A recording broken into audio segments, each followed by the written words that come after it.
இந்த அளவுக்கு அடி வாங்கி உனக்கு கொழுப்பு குறையவே இல்லல. உன்ன மாதிரி உட்கார்ந்தே தின்ன வளர்த்த கொழுப்பு இல்ல இது. அப்பா அம்மா தம்பி பாட்டின்னு பாசத்தால வளர்ந்த கொழுப்பு இது. சுந்தரி அம்மாங்கிற பக்தியில வளர்ந்த கொழுப்பு.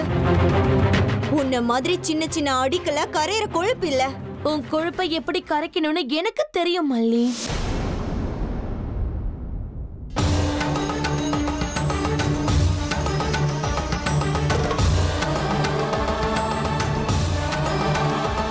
அடி தேவிகா அடி. எவ்வளவு அடிக்க முடியுமோ அடி. உன் கையில இருக்கிற எல்லா சக்திகளையும் சேர்த்து வச்சு அடி. மிஞ்சி போனா என்ன ஆகும்? உடம்புல ரத்தம் கட்டும், இல்லனா தோல் உறிஞ்சு போகும். ரத்தம் கட்டினா ஒரு 4 நாள்ல எனக்கு சரியா போயிடும். இதுவே தோல் உறிஞ்சதுன்னா அங்க புதுசா தோல் வளர்ந்துரும். ஆனா என்ன அடிச்ச தப்புக்கு உன்னோட கை நிரந்தரமாவே விழுந்துரும். பொங்காரியோட கழுத்துக்கு மாலை போடுற அளவுக்கு கூட உன் கையில சக்தி இருக்காது. அவளை விட்டுரு தேவிகா. இப்படி கட்டி போட்டு அடிக்கிறதால என்ன பிரயோஜனம்?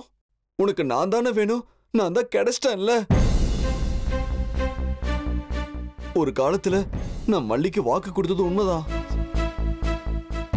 அவளை கல்யாணம் பண்ணிக்கிறேன்னு சொன்னது உண்மை. ஆனா இப்ப காலம் மாறி போச்சு. நான் தான் உன்னை கல்யாணம் பண்ணிக்கிறேன்னு சொல்லிட்டேன்ல. அப்புறம் எதுக்கு அவளை போட்டு அடிக்கிற? அவளுக்கு இப்ப தேவையானது என் காதல் இல்ல, விக்கிரகம். அத அவளுக்கு கொடுத்துரு. அவ கிளம்பி போட்டோம். உனக்கு நான் தானே வேணும், நான் தான் உன் கூடவே இருக்கேன்ல. பங்காரி, நீ எதுக்கையா இவளுக்கு இந்த அளவுக்கெல்லாம் சொல்லிட்டு இருக்க? அவளுக்கு பயம் வந்துருச்சியா? பயம். நீ அவளுக்கு கிடைக்க மாட்டையோன்னு பயம். அந்த பயத்தை ஆத்திரமா என் மேல கொட்டி தீத்துக்கிறா. அவளுடைய காதல் மேல அவளுக்கே நம்பிக்கை இல்ல.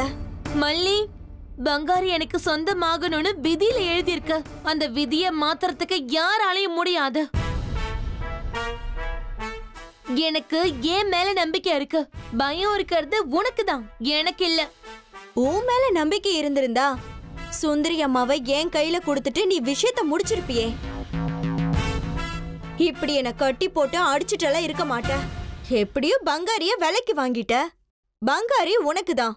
சுந்தரி அம்மாவை எனக்கு கொடுத்துட்டு விஷயத்த முடிச்சிருக்கலாம்ல. ஆனா உன் மேல உனக்கு பயம். இங்க பாரு மல்லி, விக்கிரகத்தை நான் உனக்கே கொடுத்துடுறேன். நீ பங்காரிய எனக்கு விட்டு கொடுத்துற.